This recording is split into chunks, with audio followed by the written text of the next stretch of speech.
Makanya dalam fikih Islam itu lucu. Fikih rodok jorok tapi gelem ra gelem kayak kudu setuju. Nek cara fikih kayak di bojo ayu cek elek. Nek ra gelem mbok kumpuli ra wajib mbok nafakoi. Jadi kono iso ngancam gak bukai dhuwit ra tak kei. Ajane rodok jorok fikih. Itu cara fikih memang gitu. Perempuan itu tidak wajib melayani suaminya jika tidak dikasih nafkah. Lucunya fikih yang merovokasi sing lanang. Dan wong lanang ra wajib nafkahi nek ora digawe iku wis ora usah terangno iku opo. Jadi fikih itu karena ngikuti teori umum. Makanya Mbah Mun itu fikih kata beliau itu aku mbek fikih ini ra cocok. Aku mau omah tapi dagangan perkara itu. Tapi memang secara prosedur fikih gitu. Mana wong kire-kire itu pancen yo seran untuk jatah kelon karena ra iso nafkah itu. Itu cara fikih. Memang seperti itu. Karena kire kok polahan, napa? Kire kok pola. Karena nak kire kudu ganteng. Jadi orang untuk jatah sing wedok sing seneng lah itu ijek untuk jatah. Tapi nek wis kire elek ya wis nelongso perkarane memang jadi karena seorang istri wajib melayani suaminya jika tidak kodap nafkah. Iki cerita-cerita sing gampang-gampang wis. Nah sampean kepengen paham ilmu swarga kok ora rasane to. Kok angel menerang to. Kowe ning swarga iku kepenak apa? Kepenak. Tapi sampean nak terangno swarga niku wis pokoke swarga. Ora usah bayangno iku swarga. Mesti mulai sakniki. Ya nak ya khisimun ngaten wae kan apa? Ketika terjadi kiamat niku tak khuduhum wa hum khisimun. Jadi manusia itu takdir itu senang tukaran. Karena tadi sengketa yang mari tukaran, pendapat baik yang masih nyari yang terbaik, sama-sama kebenaran nyari yang paling benar. Karena manusia itu dari awal kurang penggawean. Jadi barang apik cek diperdebatno dengan yang luwih napa? Apik. Sehingga bayangannya pangeran niku sok ben nak kiamat kapan saja terjadi ku wong lagi sibuk para padu, lagi sibuk gegeran. Wes iku mesti. Karena tadi manusa niku pun watak dasare niku konflik. Ya tadi misalnya pengurus masjid bahkan mungkin organisasi-organisasi perdamaian itu pas rapat ya tukaran. Padahal organisasi ini perdamaian. Ya tapi pas rapat lalu solusinya apa? Solusinya begini sih, tok debat gini padahal organisasi napa perdamaian tapi ya tetap tukaran asal cek manusia itu tukaran. Uniknya lagi manusia itu kalau ingin damai juga harus punya alat untuk tukaran. Nah orang ya tidak. Lalu kalau nanti ngaji kitab dalam salah satu kitab ada makalah gini. Idza aradta as-sulha fasta'id dalil harbi. Kalau kamu ingin damai maka siapkan alat perang sebanyak mungkin. Karena logikanya gini ya, kalau misalnya ada bajingan atau penjahat, dia punya bom, punya pedang, terus kamu sebagai orang soleh tidak punya apa-apa, bisa nggak bergening perdamaian? Kan nggak bisa. Mereka terpaksa damai karena kamu punya senjata yang imbang. Jadi kalau musuh kamu punya nuklir, terus kayak nggak punya apa-apa, ayo damai wae. Kamu kan rugi damai. Wong tak bom kena kok damai barang kan gitu. Makanya kamu harus punya senjata yang imbang.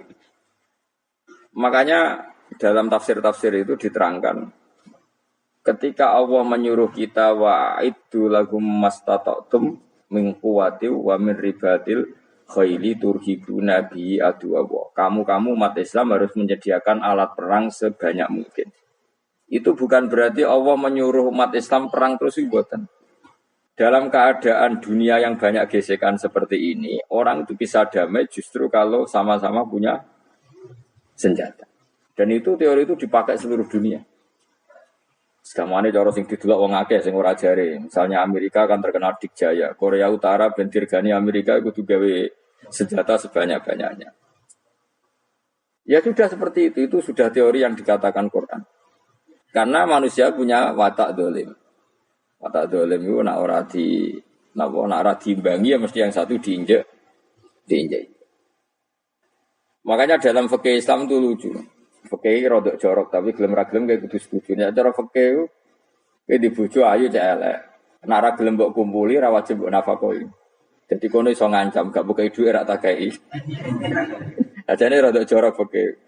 Itu cara fikih memang gitu. Perempuan itu tidak wajib melayani suaminya jika tidak dikasih nafkah. Nah, lucunya fikih yang merovokasi sing lanang. Dan wong lanang ra wajib nafkahi nek ora digawe iku wis ora usah terangno iku opo. Jadi fikih itu karena ngikuti teori umum. Makanya Mbah Mun itu fikih kata beliau itu, aku fikih ini ra cocok. Aku mau omah tapi dagangan perkara itu. Tapi memang secara prosedur fikih gitu. Mana wong kiri-kiri itu pancen yo serantuk jatah kelon karena ra iso nafkah iki. Itu cara fikih. Memang seperti itu. Karena kere kok polahan, napa? Kere kok pola. Karena nak kere kudu ganteng. Jadi orang untuk jatah sing wedok sing seneng lah itu ijen untuk jatah. Tapi nek wis kere elek ya wis nolongso perkarane memang jadi karena seorang istri wajib melayani suaminya jika tidak kodab nafkah. Bahkan menurut fikih Islam itu boleh rafa. Jadi oleh rafa'nya hakim. Pak Hakim suami saya kere itu boleh. Dan itu bisa diceraikan oleh siapa? Hakim. Jadi rafa. Karena tadi manusia itu yakhisimun di mental konflik. Dan mental konflik itu tidak dihilangkan Allah sama sekali kecuali nanti setelah di surga. Makanya Allah ngendikan apa wa naza'na ma fi sudurihim min ghillin. Jadi sifat drengki, sifat hasud itu dihilangkan nanti setelah di surga. Artinya di dunia itu antar wong saleh ya mesti hasud. Mana ada sing ora saleh, sing saleh wae kudu hasud. Ya senine. Waktu Indonesia ini rebutan dari presiden iku rebutan masjid geger. Bahkan rebutan ngeklaim nak salate paling sah, torekoe paling bener iku ya geger. Padahal yang ngerti otoritas itu yang pangeran, tapi manusia tetap menang kalah, geger. Besu sak PT udah sering dalan ya geger. Kalau sering Pak besu balapan itu kadang kisah nopo, sak PT, sak PO itu. Karena nanti bayangannya pangeran itu ya mesti terjadi pangeran sing ngendikan kiamat itu tak khudhum wahum yakhisimun. Jadi ben ora men yasinan tok ora paham tak tulung. Bangunan ora paham bangeten. Wahum fi ghaflatin minha bitakhosumin wa tabayu'in wa aklin wasyubin. Mesti manusia itu di mental takhosum saling berebut. Makanya cita-citanya Sayyidina Ali dawuh Sayyidina Ali ana awaluman yatsu baina yadayir rahmanil khusumah dari Sayyidina Ali. Saya nanti pertama ketemu pangeran itu akan melaporkan musuh-musuh saya. Jadi cita-cita ini. Aku lah di rencana ngono. Aku lah di ben seru, no?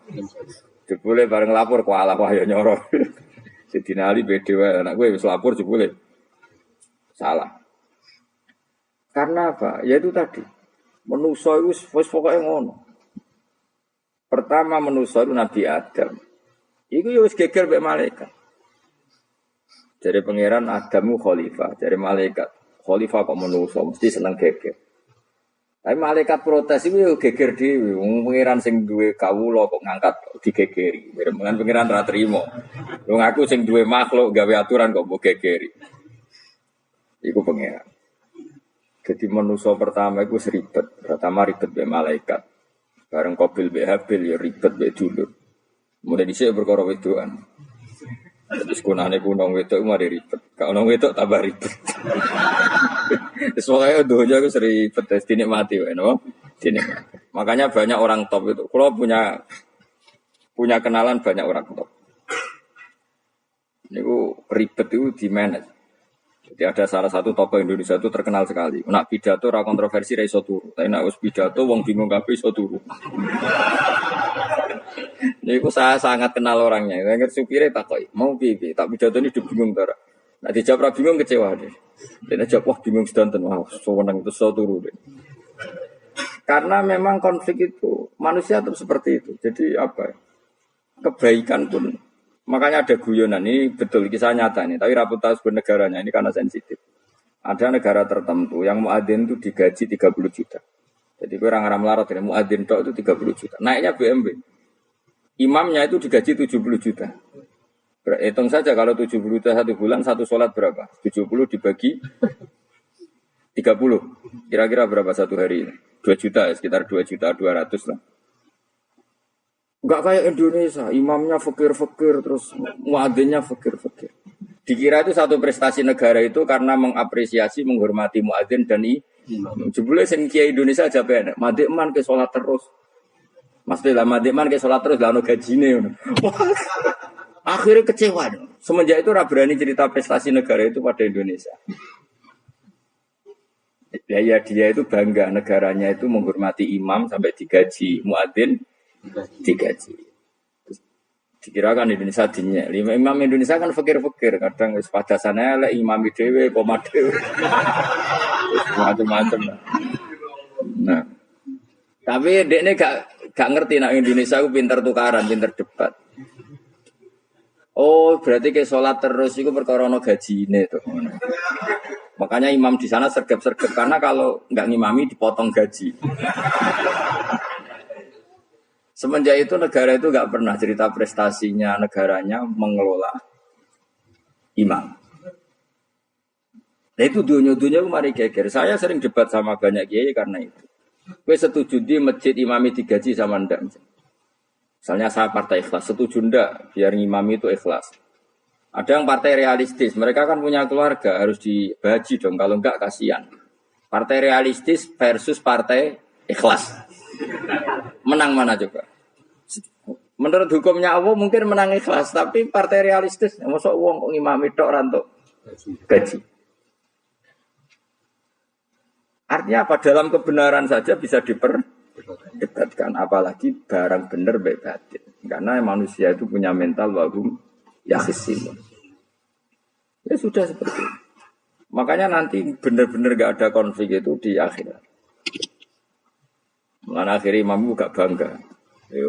Surga ngimami puasanya hebat, boleh mergo digaji. Mandekman ke sholat terus ngono gaji ini. Artinya sholatnya orang Indonesia itu luar biasa. Imam-imam Indonesia tambah gaji kok. Ya resikonya kadang mutung, itu kan gak masalah. Tapi ya gak masalah lah, tapi tetap ikhlas dibangun apa? Gaji. Mana kalau nu bingung saya hafid mulai digaji, ustadz digaji, kalau bingung bercerita kalau berkali-kali beberapa pemprov kan ingin mengapresiasi hafid dapat insentif terus ustadz, kalau bercerita jenengan termasuk yang setuju apa enggak? Muni setuju, kok didik uang kedunian, muni ras setuju hafid betul duit kok ora oleh. Aku yang mending ini, wong alim mereka mikir dunia, itu yang tanya itu kadang gubernurnya tanya saya, bupatinya tanya saya, Gus di daerah mana-mana itu ustadz, guru madrasah itu dapat insentif. Terus jenengan Rembang setuju apa enggak? Aku jawab yo, ngelatih ustadz seneng duit yo rapi. Nentang ustadz itu rezeki yo rapi. Ustadz fakir yo akeh tenan. Nah, kalau kan mau keramat, gak mati masalah, cara orang untuk gaji. Tapi kan gak semua orang keramat. Kalau mau keramat untuk gaji tetap gagal. Tapi rata-rata ustadz kan gak keramat. Gak keramat, bujune cerewet. Kalau mertua.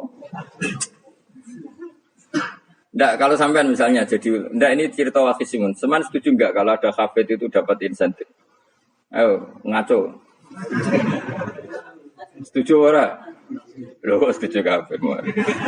Terus gue senang hafid itu di mental materialistik. Setuju tak? Nggak. Terus gue setuju. Hafid rada duit. Mungkin ya, jadi ngurusi aku. Jadi memang kebaikan saja bisa diperdebatkan. Makanya dulu kalau ulama, makanya ijtihad itu penting. Ulama dulu itu kalau gejolak-gejolakan itu dalam hal yang tidak mujma'alah ya, tentu dalam hal yang tidak apa mujma'alah. Itu gejolak-gejolakannya itu nggak pernah selesai. Karena memang sesuatu itu pasti mirip ke sana, mirip kemari. Makanya disebut ra'yuna shawabun yahtamilul khata' wa ra'yuka khata'un yahtamilus shawab. Pendapat saya itu taruhannya benar dulu tapi ya mungkin salah, tapi pendapat Anda salah tapi mungkin benar karena mirip-mirip. Misalnya zaman sahabat itu sudah jadi perdebatan gini. Setelah Mekah ditaklukkan Rasulullah dan setelah Rasulullah wafat dan Islam sangat-sangat kuasa, bukan sekedar kuasa lagi, sangat kuasa. Paling enggak menguasai Mekah Medina. Itu perdebatannya gini. Kita keluar Medina apa enggak? Sebagian sahabat, enggak, kita di Medina, ini ardu Rasulillah, ini muhajaru Rasulillah, tempat yang dipakai hijrah Nabi. Kita keluar dari Mekah enggak usah. Sholat di Mekah itu fadilahnya sebagaimana 1000 sholat. Wah debat gitu. Yang separuh enggak. Nguyai segoro itu apik tau. Mekah Madinah sekarang sudah jadi negara Islam, tapi banyak bumi lain yang belum ada Islam. Menyebarkan Islam itu penting enggak penting. Efeknya meninggalkan Mekah Madinah. Hanya separuh sahabat yang meninggalkan Mekah Madinah. Mimbainihim itu orang-orang keren Kak Sayyidina Ali. Sayyidina Ali akhirnya sakan Al-Kufah. Dia hidup di mana? Kufah. Abu Darda hidup di Syam. Salman Al-Farisi hidup di Palestina. Karena dia milih pendapat kok nguyai segoro, sehingga sampai harus ditinggal. Akhirnya menyebarkan Islam kemana-mana. Termasuk barokahnya mazhab itu ada yang ke Cina, terus terdampar di Selat Malaka, terus ada yang ke Aceh. Makanya banyak yang berpendapat Islam masuk Indonesia ya era apa sahabat. Tapi kalau ditanya bagaimana hukumnya meninggalkan Mekah Madinah, ya buruk. Negara sebaik itu kok ditinggalkan. Tapi bagaimana hukumnya membiarkan bumi lain tanpa dai, ya buruk. Terus kayak jawabmu gitu. Jadi dalam kebaikan saja ada perdebatan. Kayak gue misalnya, dia hukumnya dolan mbek kanca traktir ya apik. Dia hukumnya neraktir kanca nganggo jatah belanjane bojo. Elek. Akhirnya jare wong lanang-lanang jono dhewe wis ana jatah bojo atau jatah kanca. Karena duitmu cukup nak ora. Ya itu sudah semua manusia itu wahum yakhisi. Makanya sampean kalau beda pendapat itu sing biasa wae. Coba wong saiki beda pendapat geger. Beda pendapat itu sudah fitrah. Enggak mungkin lah. Kita ada beda pendapat itu enggak mungkin. Di kampung-kampung kalau ada masjid speaker di mana-mana saya sering ditanya. Wadah yang bagus. Kandhani nak adzan juga banter-banter, mengerameni tongko. Nak niat salat ora usah adzan nak teko. Sing sitok, yo ora kudu banter ben siak. Sing sitok. Mok sedemen dipisoi tok, mergo sing ora seneng malah mau misoi tok. Sing wis seneng tanpa adzan pun yo tanpa adzan rame-rame maksudnya wis salat ke milih ndi. Dulu itu perdebatannya gitu. Abu Bakar nak wiridan ning masjid itu wirih banget. Selirih-lirihnya. Umar nak wiridan biang. Tapi ranggusan sistem zaman itu. Tapi banter aja. Tapi sing ramai lah. Intinya sing ramai. Ketika Abu Bakar ditanya Rasulullah ya Abu Bakrin kenapa kamu melirihkan suara? Jadi saya itu malu sama Allah. Dia itu zat maha mendengar. Jadi saya mengeraskan suara itu malu. Kayak pangeran butuh suara keras. Umar ditanya, kenapa kamu terlalu keras? Umar jawabannya sederhana, bener-bener ngantuk. Makanya nggak ada satupun ulama yang mengatakan Umar itu Abdul min Abi Bakar. Mungkin jawabannya yuk kadang sederhana banget. Malahnya ijma' ahli sunnah itu Abu Bakar Abdul min Umar. Kalau nak dua jawabannya bener ngantuk. Padahal jawabannya Abu Bakar, kalau nu izin kalian pangeran yang maha pendengar kok. Banter-banter. Rasulullah dalam banyak hal ya gitu, ketika banyak masalah, itu sahabat dongo banter-banter. Nabi duka, innakum latatuna as-somma. Kamu tidak berdoa sama zat sing budak. Maka kamu enggak usah banter-banter. Jadi andaikan ada istighosah pakai sound system banter-banter itu ya perlu dipertanyakan. Yang pengiran wis krungu gegere ngono lho, Bang. Tapi misalnya mazhab itu kamu pakai terus ada pertanyaan, dangdutan saja banter. Kenapa kalimat thayyibah tidak boleh banter? Masalah mana? Ya asal ijek dunia itu masalah. Kemilah dia. Ini cerita saja. Kalau manusia itu istighosah jaluk tolong sama pangeran kan? Pangeran sudah dengar tanpa sound system apa enggak? Kenapa banter-banter? Tapi kalau tadi dibalik dangdutan saja banter-banter. Kenapa kalimat thayyibah tidak boleh? Jadi manusia itu memang potensinya itu ya khisimun dalam kebaikan saja. Jibril kurang kondangi itu buantai malaikat-malaikat ya. Masyhur itu. Siapa yang enggak ngerti Nabi Ibrahim? Nabi Ibrahim itu nabi keren. Diobong ning geni sampai Namrud. Jibril datang. Saya utusan Tuhanmu, melihat kamu mau dibakar simpati. Nah terus piye jare Nabi Ibrahim? Ya nak gue juk tolong tak tolong. Enggak, saya tidak minta tolong sama kamu. Wong kowe padha aku padha makhluk. Enak wani ngomong mbek Jibril. Nabi Ibrahim santai. Maksude iku ora mbek aku sing nulung. Kowe kondo aku tak kandakno pangeran. Jare malaikat Jibril, jare Nabi Ibrahim, lho nak soal pangeran rasa kodho kowe pirsa. Artine ngene lho, padha kekasih pangeran yo bantah-bantahan ajrine. Nah ngono nang partai politik ora men geger kowe. Mana ana partai politik geger biasa, Jibril wae geger mbek Nabi itu. Biasa wae. Lan iki sampeyan takoki mungkar nangkir kudu wani ben seru napa. Takoki marep buka kulo guru TPQ. Oh. Ngenyek wong guru TPQ jadi takoki marep buka. Sing mulang niku kula. Sampeyan ra tau mulang malah takok. Jelas. Balik. Dia itu masyhur itu, termasuk keramatnya Imam Malik itu gitu. Dia itu punya teman guru madrasah. Neng akhirat dicetakoki mungkar nakir marbuka. Malaikat Malik matur pangeran. Gusti malaikat jinanu kandhani iki ambek guru tauhid to takoki marbuka. Akhirnya pangeran yang nyalano malaikat yo sing jenis ngono kok coba takoki. Lucu tuh guru tauhid to takoki. Sesuai kaji Nabi bisa takoki waman Nabi juga. Perkara. Kaji Nabi Muhammad terus takoki waman. Ya tapi Nabi malah takoki waman. Makanya menurut pendapatnya ulama-ulama itu pertanyaan mungkar nakir itu tidak bisa digeneralisir. Tidak semua orang alami itu. Saya tidak punya rencana untuk mengalami pertanyaan itu. Karena pasti bila-bila. Nah, angger wong ngono Kanjeng Nabi kena pisang. Terus Kanjeng Nabi apa kena pertanyaan waman Nabi juga. Kan ora kebayang. Makanya masyhur itu. Sama lihat di kitab Nurul Dzolam itu karangannya Syekh Nawawi. Syekh Nawawi Al-Bantani itu sarahnya apa itu Aqidatul Awam. Yang Nurul Dzolam yang sarahnya apa? Aqidatul Awam. Itu dikarang Syekh Nawawi itu diantara keramatnya siapa itu Sayyidina Umar. Sayyidina Ali itu pernah minta ya Allah beri saya kasaf mukasafah. Mau kepengen roh meletene Umar zaman ning dunya gerwong disentaki jajal dekne iku hubungane piye mbek mungkar nakir wani gak nyentak mungkar nakir. Kepikirane Sayyidina Ali Umar ku ning dunya kenangane gerwong tau disentak Umar. Jake wani gak nyentak sinten mungkar nakir. Minta sama Allah supaya ngalami kasaf itu ya mukasafah tawalam gaib. Itu di dunia wali biasa, nak kira tahu banget.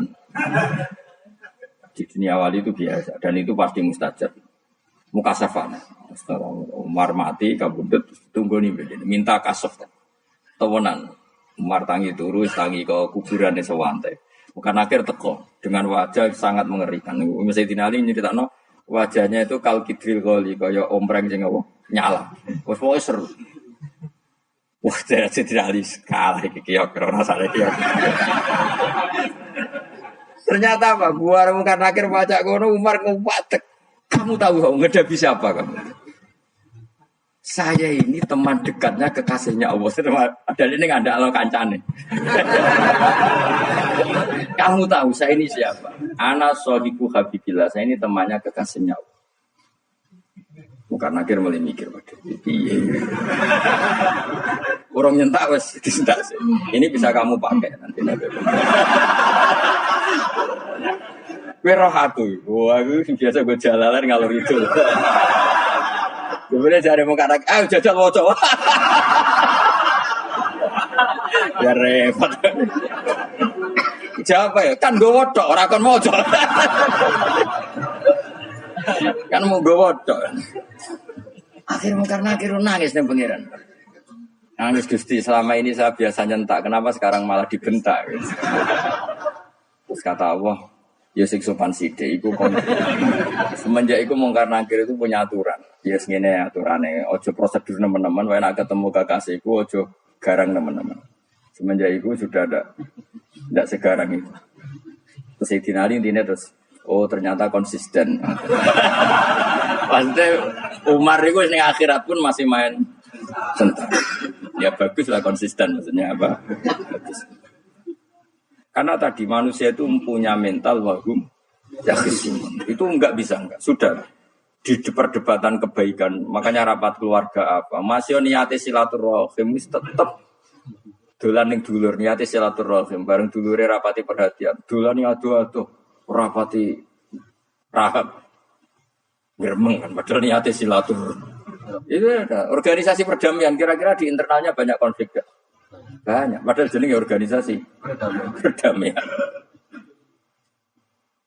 Coba itu bom-bom dari Amerika atau mana, itu kalau ngebom negara tertentu kan karena negara ini apartheid atau apa.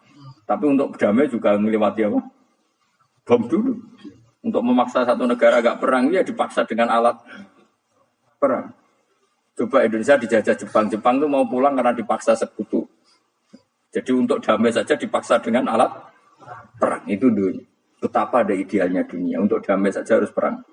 Makanya, idza aradta sulhan fasta'id dalil haqqi. Kalau kamu ingin damai pun harus menyediakan alat perang. Karena kalau nggak punya apa-apa pasti diinjak-injak.